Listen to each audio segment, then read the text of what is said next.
Now, what we're looking at tonight when it comes to social media marketing, particularly in 25, is I guess looking at some of the trends that have emerged, and not just trends though, that these are more than trends, they're more like actions that have happened because of the changes in social media. So there's been a shift from a very important thing of gathering followers and friends and connections to something more about relevance of content. And then we'll look at a little bit of content that resonates with interests. I'll go as deep as I can with that, although that's kind of like a whole webinar of its own to try and work that stuff out, as is building authentic engagement. I know there's like so many buzzwords in there, authentic and engagement to start with. What does that actually mean? And in the real world, what does that look like? We'll take a look at some of that. Leveraging free reach is pretty much just about not paying for ads. And I'm going to show you how that works these days because ads are kind of gone from being the only way you could get anything to anyone, particularly in the meta apps like Instagram and Facebook, to now being something which is like, well, we don't really need it, which is pretty good because I think all the big companies and corporations have taken all the ad space from us. We're going to look at measuring and optimizing performance, but not going deeply into analytics and insights, really just saying these are the things you might want to look at that let you know you might be on the right track. And I'm going to go through a little bit of the stuff I've been doing as well, because I did a lot of experimenting over this Christmas New Year break and learned a few things that sort of backed up a lot of the things that some of the platforms, particularly my friends on LinkedIn and Meta, have been saying over the last 6 to 12 months. And one of the big things that's happened is this shift from the need to collect lots of followers and the need to collect lots of friends and connections to shifting yourself along to reflecting what is happening in the big networks. So TikTok kind of led the realm here. And what I mean by that is that once it was really all about friends and followers, right? Facebook in particular, it was all about connecting with friends. And the more followers and friends you had, the more reach you could have. Your stuff just went further because it went to them. And at one stage, if you think back as far as 2010, it was, what got you that virality, right? The more friends you had, the more people saw it, the more their friends that would see it. And there was this viral effect where you're something that you said could, for good and bad, go to millions of people potentially. And then we kind of learned that that didn't happen quite the way we wanted to when we went into things like business pages. Now, though, it's less about that. In fact, it's not really even about that at all. And it's all about what people are interested in. And this is something which has been reflected very much in what I call the TikTokification. So there's been an influence by TikTok over all the other social networks, including LinkedIn, Facebook, Instagram, the works, right? What it says is that you will get more reach and more visibility if you are more relevant to what people are interested in. Now, it doesn't have to be big memes. It doesn't have to be newsworthy, current affairs kind of stuff. It's just what your people are really interested in because they are already expressing some kind of behavior in the platforms that shows their interest in those things. And friends and followers are essentially becoming kind of irrelevant. And that's really bad news for those of us who spent, a decade trying to grow followings. And it's really good news for those of us who are going, well, how do I kind of catch up to everyone else who's got all the friends and followers? Well, the beauty is no longer do you need to have lots of friends and followers in order for your content to get picked up beyond just who you are currently connected to. So this all happened very much, like I said, because of TikTok. And they kind of had this theory when they went in to say that what you say you want to see and what you actually want to see are two very different things. So the saying what you want to see is like following this business page. So you can go, oh, I've got 300 people who have liked my business page on Facebook, yet no one ever seems to see my content. No one's ever responding to it. And the reason is because someone might have, yes, liked your business page 2, 3, 5, 10 years ago, doesn't mean they're actually interested in what you have to say. There could be just friends who went, oh, I should like that because I know her. Or it could be that they just came across a piece of content once upon a time, expressed a bit of interest in it, and over time that interest has waned, particularly if it's to do with a product or a service. That service they may have needed at that time, but they've never needed it since. Or that product might have been relevant in that time, but again, not relevant since, and may swing around one day to be relevant again. And maybe your content, if it's about that product or that service, could swing around to being relevant to them again. But on social media, we're looking at scale, right? We're looking at tons and tons and tons of people, millions, millions and billions of people. And so there are trends that emerge and there are movements that emerge. Certain things become very interesting. At the moment, one of the great food trends that's emerged is beans, right? A thing called the dense bean salad. Now, if you had have posted more recently about the amazing, I don't know, bean salad that you made at home over Christmas, there's a very good chance that that could have gone to a degree viral on TikTok, particularly, but even on Instagram or on YouTube, places like that too, because it's a very hot topic right now. Beans, dense bean salads are a hot thing. Legumes in general are hot, and that is reflected now in our supermarkets. I don't know if you've noticed in the canned veggie aisle, there's these little cans, and I've got a couple of them over here. I'm living on them at the moment. These little cans are like little tuna cans, little one-person lunchtime tuna cans, but they've got beans and corn and mixes of chickpeas or lentils and mixed in with other veggies. And they're really good, but they are reflective of that trend. So that's something that's been very quickly moved in because over the last 12 months, the TikTok trend of the dense bean salad has led to these new products being put on the shelf. So this is something that actually happens. Now, how does that relate to you? What it means is that nobody was following Heinz beans on Facebook or TikTok or Instagram, but they may have an interest in what those things are that they produce. So, how does Heinz get to connect to people through that? Well, they go through the fact that they have released a product that ties directly into that trend. So what people say they want to look at is probably more like my family, my friends, the superstars and the celebrities who I love, the sports that I seem to follow, the interests I have.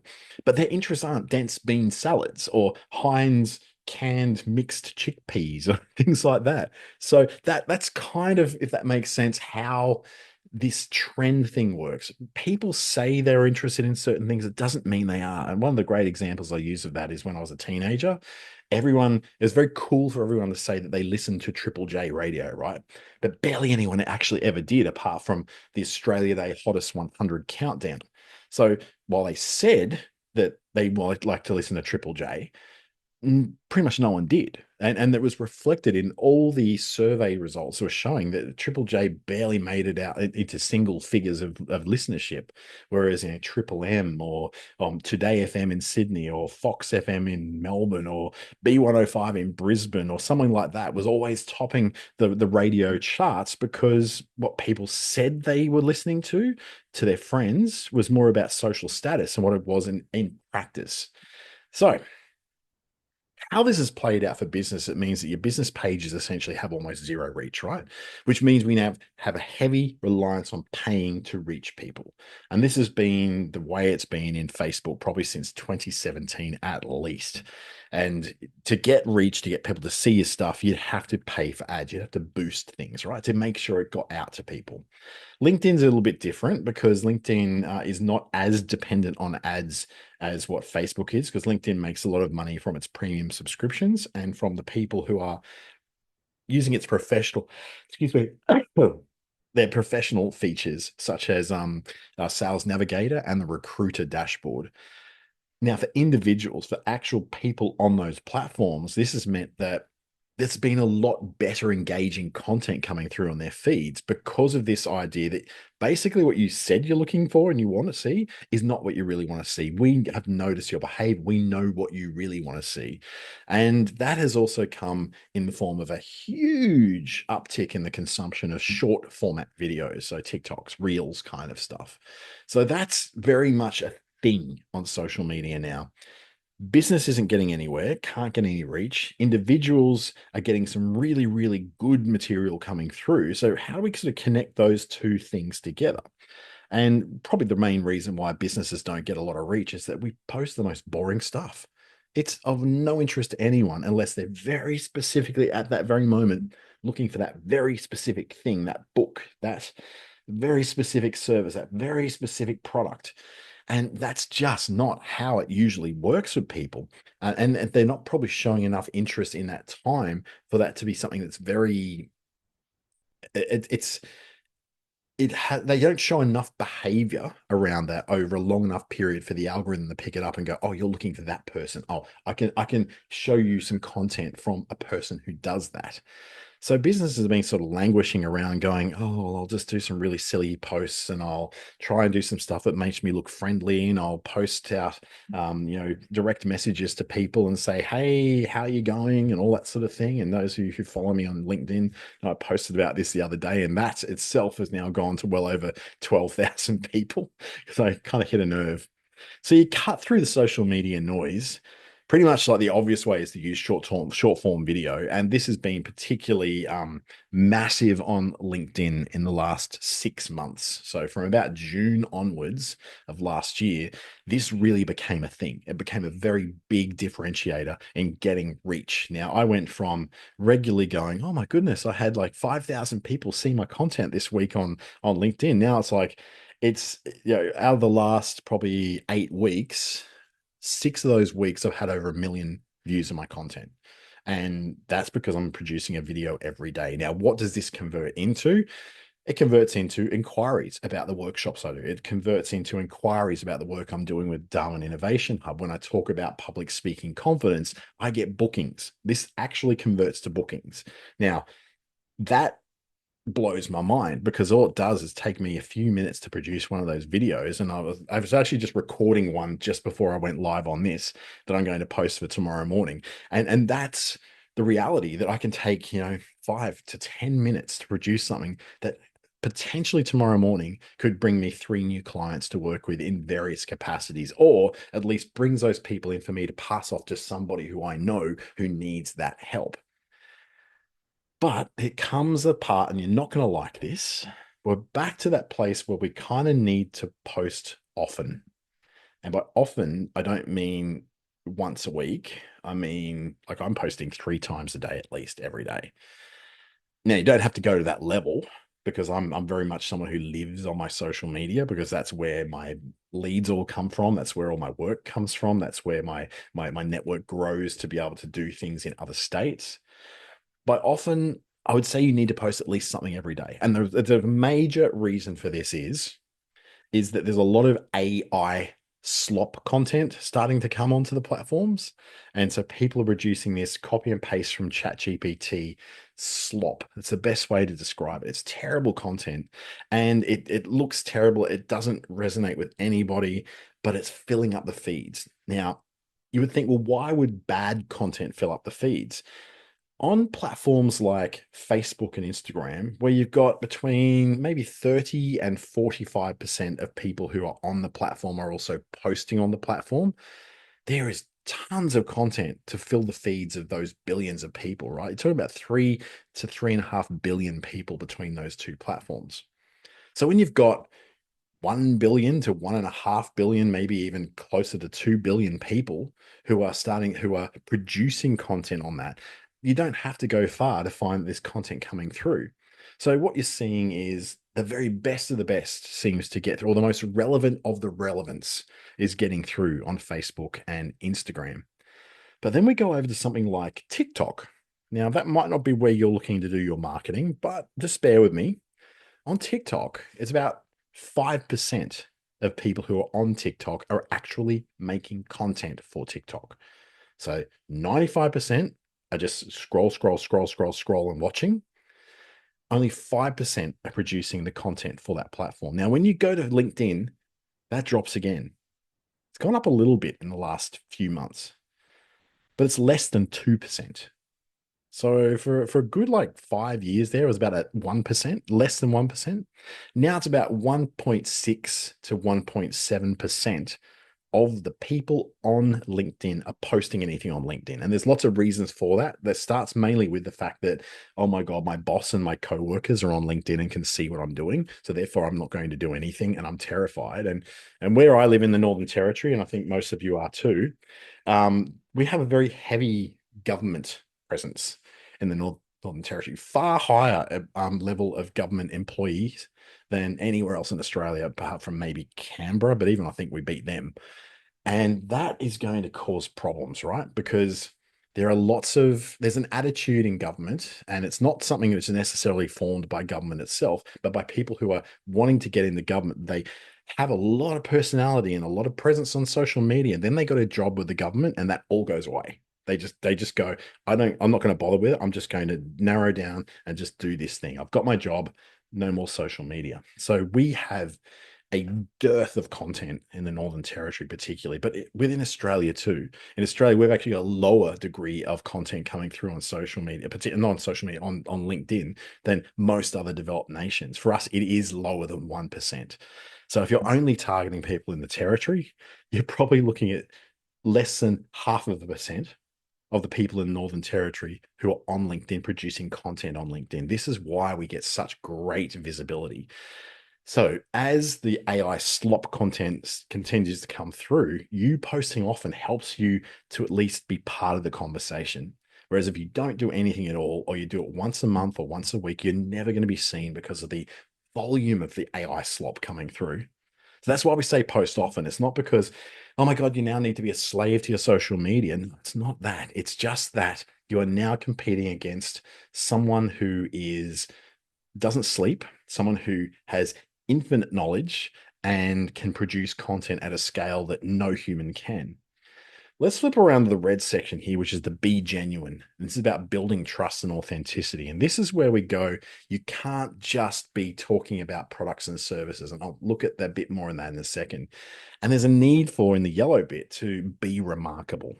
Now, remarkable means different things to different people. I'm sure of that. But what it definitely does mean is that you need to go beyond just the bare minimum, right? You can't just go, hi, I'm a person who does a service. If you ever need to have my service, here's my phone number. And that's a radio ad, right? There's nothing interesting in that as content. So being remarkable means bringing your personality through. And yeah, sure, personality is something which some people do better than others when it comes to standing in front of a video screen or talking into a microphone. But what I'm saying about remarkable is that there's something about you and about your product and your service and your business and your thing that you do, your expertise, that is remarkable. But you may not know what that is. So I would say ask a few people around you what it is about you that would make them want to work with you. Why would they want to, even if they don't need to work with you? What is it that they would see in the realm that you work in that would want them to work with you? Ask around, because you'll find that it perhaps isn't what you think it is.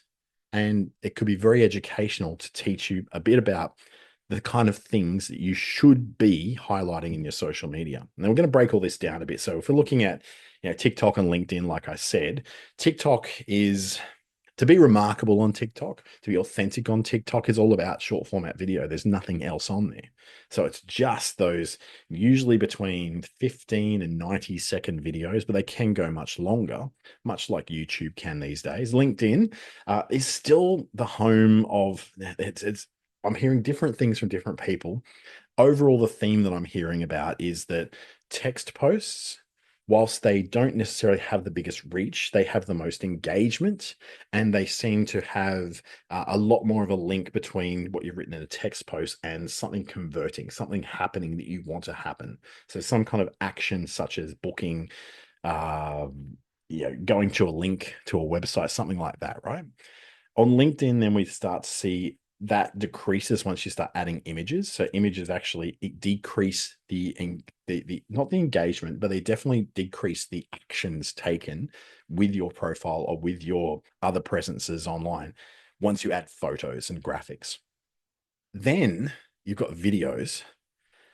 Now, I thought that a long video of about 9 or 10 minutes would never go anywhere, but I got about 12,000 views on a video last week that I did, which was about 3 minutes long. And that's longer than the usual, LinkedIn vertical video that everyone's doing now. So I thought, well, that was an experiment worth doing. Then there's also the short format videos, just like TikTok. Now, those things seem to get like incredible reach, but you won't necessarily get it straight away. What you need to do is spend a bit of time learning about what people are interested in, particularly the people in your network, because that's initially how a video gets surfaced. People in your network, people connected to you will see that video and then they'll engage with it a little. And then what happens, it just sort of jumps to a new level where it can go out to everyone everywhere who has some interest in the content of that video. And their AI can read what the content is, whether it's through captions or just your voice. They can see, hear, and understand what the content is about. So it can be categorized to be sent out to the people who seem to be most interested in it. And there is a lot of stuff showing in the feeds now, especially the new video feed on the LinkedIn mobile app that's bringing that through. Facebook and Instagram, don't write them off yet, particularly if your customer is not a business or a government or a not for profit. If your if your business is selling to consumers, to individuals, to people, then Instagram is still incredibly strong and robust when it comes to putting products in front of people, products to buy with a direct call to action to buy and sell, right? That said, that's an ad, right? It has to be a bit more than ads. Just simply going on there every day and saying the same thing about your skincare regimen or your bath salts or something like that. Saying, well, here, this is my bath salt. This has got this story. It's this culture. It's all this stuff. You're never going to sell anything on there because all you're ever doing is talking about something which no one really necessarily wants because they can buy it at Kmart for $2. So you've got to find something else. Something else is usually, well, we'll look at that in a second, but it's not just completely repeating, here's my packaging, here's my product, here's my packaging, here's my product, here's my price. That stuff isn't selling. And it doesn't matter how many times you do it, it's never going to sell, right? It's never going to get there. There's a new thing called Whatnot. And I know, yes, another social network. This one's a little bit different in the format that this particular platform is built specifically to sell products. So if you've got a product, I got a friend on here who sells an indigenous made and territory ingredient sourced skincare range that would suit this down the ground because she can talk on video. She's great at this. She can get in there and actually do this kind of thing. And this is what we call social selling. And social selling is something that's been threatened to be coming for years because it's huge in China, massive in China. I work with a Chinese influencer in Darwin who's selling tens of thousands of dollars of stuff every single month in China that's like Australian bush food ingredients, superfood infused makeup, all this sort of stuff. Crazy amount and that's crazy volume of stuff she's selling to higher end purchasers, usually middle aged to higher in China. And that's crazy when you think about it, but it's never really taken off in Australia, the US, Canada, Britain, or Europe and just starting to bubble up now. Whatnot is the platform that seems to be where this is beginning, particularly in the US. I'm starting to see it really getting some momentum. People like Gary Vaynerchuk are getting behind it. Alex Hormozy is getting behind it. If you don't know who these people are, they're basically big online influencers for the business realm. So have a look at that. If you've got a product to sell that's not necessarily a service, that's something that you can pick up, you can hold it, you can touch it, you can post it, you can ship it. That's where that sort of is. But for the rest of us who are selling services or ourselves, our time, content that resonates is something that comes up a lot. And what we do know about content that doesn't resonate kind of tells us things that we really kind of already know, right? Motivational quotes are pretty much dead in the water. Like nothing's really, it's just not working, right? It used to be a really cheap, easy way. You pick up something from, I don't know, Brene Brown or Oprah Winfrey or from Rhonda, what's her name from the Secret or whatever it was. You pick up a quote and you go, oh, that sounds great. That's exactly the kind of thing that the people I want to have follow me would want to hear from today. And it's dead. Just stop doing it. Unless there's a quote from you, your own quotes, like that stuff. Motivational quotes from famous people, stop it. Unsupported awareness days. And what I mean by this is that you constantly going, oh, it's this day, oh, it's that day, or it's this ribbon day, or that ribbon day, or it's this awareness day, or that awareness day, and you're not actually supporting the cause. You're not having any demonstrable, real world real support for it, other than maybe, oh, we had cupcakes today. And it's like, well, what do those cupcakes actually do? Did they raise money for anything? Oh, no, we just had cupcakes because it was Are You Okay Day. Okay. So if you're not really putting an effort into an awareness day, just veer away from it, because what you're doing on those days is you're being put into that same category as AI generated slop. And most of these awareness day posts now are AI generated slop in Canva. So by going and jumping on that bandwagon of, oh, it's this ribbon day or that ribbon day, without you actually doing something that you can demonstrate in a video, of this is us going and in a march for NAIDOC, rather than, oh, it's NAIDOC week, where we acknowledge this and we acknowledge that. Actually getting out there, doing the march, actually going out and getting involved and talking to people, that shows a real action towards an awareness day. So just avoid them if you can, unless you're really going to dig deep into it.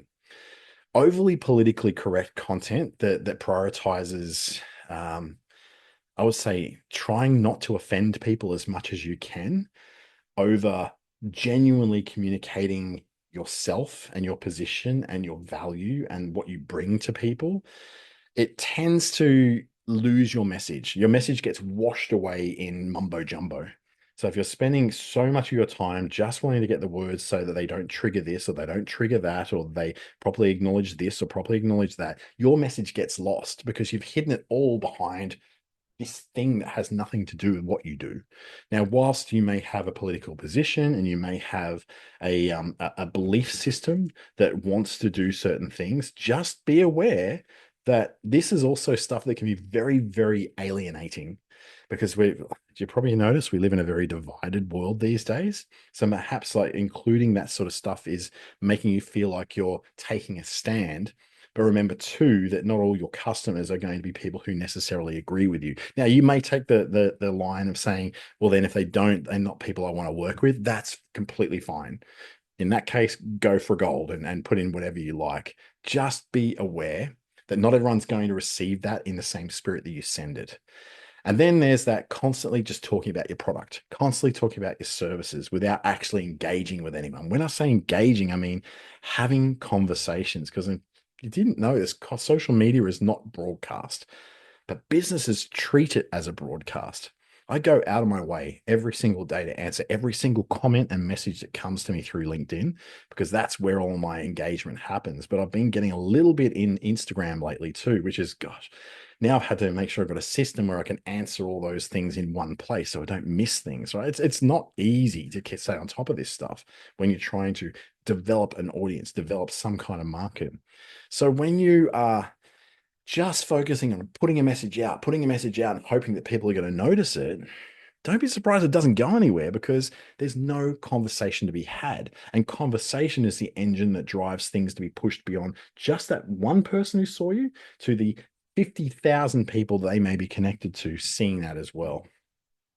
So what we say that the elements of successful content in 2025 still go around helpfulness. If you are helpful to helping to solve someone's real problem today, which makes it also very actionable, something they can take away today and do something with, then you're going a long way to being really, really successful on social media, for getting yourself known to be the person that does this thing. So if you are, let's just say, just going to throw it out there, a virtual assistant, right? So you're doing virtual assistant services for businesses to help them to outsource the things they don't want to do that you know how to do well. Well, then being helpful is giving the tips. Hey, if you need to be able to, cut half an hour of work from your day, here's a trick in Zero that can help you with your reconciliations, or here's a trick you can do with ChatGPT to help you get this thing done. It's helpful and it's actionable. Someone can take that little bit of information you've given them and actually get something done that day. So these other two on the left-hand side are possibly a little bit controversial, but contrarianism is a thing. It's a really valid, but it's also a very powerful tool to have a position that goes against the crowd. But I put a big asterisk on that word contrarianism, you have to be correct as well as contrary. You can't just be contrary about something and have an opposite view to the crowd. You also need to be correct and you need to be able to back that up and also be prepared for people to not agree with you. Social media is not a place for the faint of heart, for those who are easily triggered or offended. So that's something that you would have to consider. If someone disagrees with you, how will you take that? How can you respond to that? I've got a standard response to people who disagree with me. Thanks for your perspective. That's all I say. Thanks for your perspective. That's when you can tell that, like, I really want to have a go at them. I really want to enter into an argument, but arguments on social media are pointless. So I don't. I just answer, thanks for your perspective. And that shuts it down, lets us move on. Bold opinions are the other one. So if you're looking to have some kind of opinion, it needs to be something. It's not just, I agree with all these wonderful things being said by all these smart people. You go, you know what? In my experience, this has happened, and it doesn't really make sense to me that everyone's doing this when my experience is this. Yeah, you don't have to be right with a bold opinion, but again, you have to be willing to state it, back it up, and be willing to accept that that's not everyone's opinion, that that may not be something that everyone agrees with. So bold opinions and contrarianism really do work to get you into the feeds of the people who tend to agree with your values. So if your values are around helping people who are not in a position to necessarily help themselves, then your bold opinions could be about some form of social justice, right? Your contrarianism could be something against the current move towards more conservative governments in the Western nations. So that could be something you make a statement about if it's in the realm of relevance to what your business does. This is probably a screenshotable page on here today. What I can do is I can send you these slides after this through email. So I'll just send out a quick message to say, hey, here's the content. So your strategies for engaging content creation are things that are educational, right? What can I teach? Personal stories. This is what's happened to me. Vulnerability. This is a challenge I've gone through. Unique perspective. This is something that I saw. Is this something you resonate with? High quality production. Now, I, when I say high quality production, I just mean more than just you holding your phone up to you. It could just be get yourself a microphone. It doesn't have to be expensive one. I bought this one I'm using today in JB Hi-Fi because I broke my other travel microphone. So I bought it for what, 199 bucks.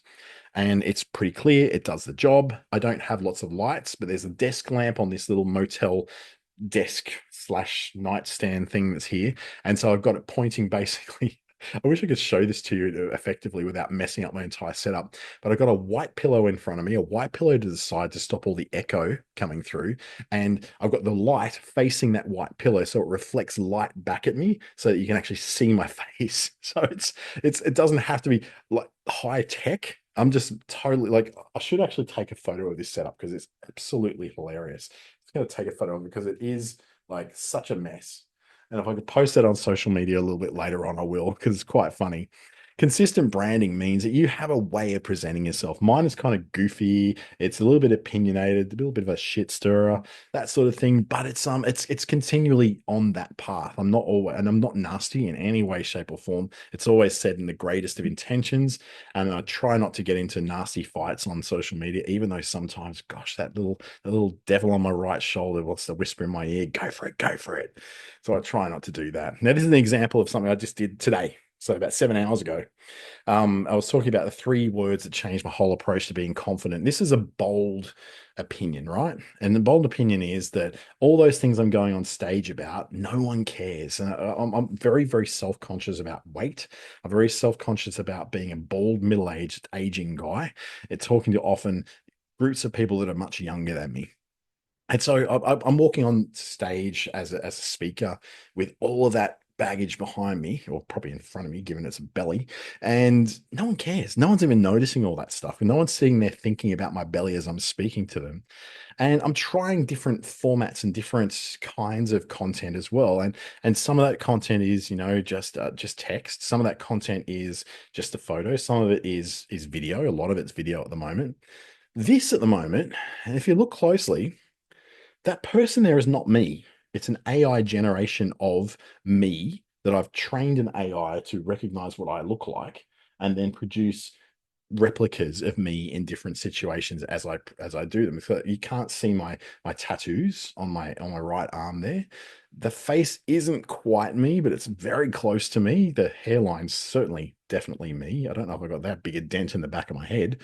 Maybe I do. I don't really see the back of my head very often, but I'm trying different things. And this is something which I say it's probably the one strategy to go into social media with is to try things. Now, nobody has said anything to me over the last 2 weeks that I've been using a lot of AI generated images of myself to put myself in a Bunnings uniform, for instance, for a particular illustration, because I think they know that it's AI and it's illustrative. I'm doing it to be illustrative, right? I'm not literally going into Bunnings and doing a photo shoot because that would be just weird. I'm not an influencer or anything. Well, maybe I am. No, I'd never be able to pull off overalls like that. Okay. Now, how you build that authentic engagement without paying for stuff is going to be a trick because it all involves building trust. And so I know one of the great marketing themes is to, first you've got to get known, then you've got to get liked, then you've got to be trusted after that. So a lot of that comes from, a process. It takes time. Community management means basically getting people to talk about you and answering their questions and comments, that kind of thing. Influencers, then, now don't think of influencers as Bali waterfalls and bikinis. Think of influencers as the people who are in your town, who are in your industry, who have contact with the people who you want to work with, that are willing to do something with you. I do a lot of stuff with Nicole Brown, for instance, who's an influencer of note in the Darwin community, and we do a lot of work together. Like, for instance, she'll go, "Hey, I'm looking to get in front of these people. Can we do something together?" And go, "Yeah, and why not?" And then I'll say, "Hey, I'm looking to get in. I would love to do some work with this group. You know them. Can you introduce me?" That sort of thing. That's influencing. It doesn't have to be influencers going, "Hey, here's my product. Here's a product that I don't believe in, but they're paying me to say I believe in it. So yes, I really believe in this product." It's not that kind of thing. Optimizing your content strategy with different platforms as we come to a bit of a close now. There's different features that will help you on different platforms at different times. You're going to find in the next 3 months that on Instagram particularly and a little bit of Facebook, that social selling thing is suddenly going to become a very big deal. So once that comes in, hop on it, right? Things like short format video on on LinkedIn is very big right now. Lean into that. The interactive features will be things like asking questions, things like offering polls or some kind of way for people to interact within the platform will help your reach and help you to reach more of those people who are interested in your stuff. The maximizing of organic reach then is making sure that you leverage the strengths of those platforms and do stuff that's of interest to people, that's helpful to people. Helpful is probably the easiest thing to go for because you just think of what are clients been using me for? What are the questions they ask? Well, then answer those questions as the content you're doing.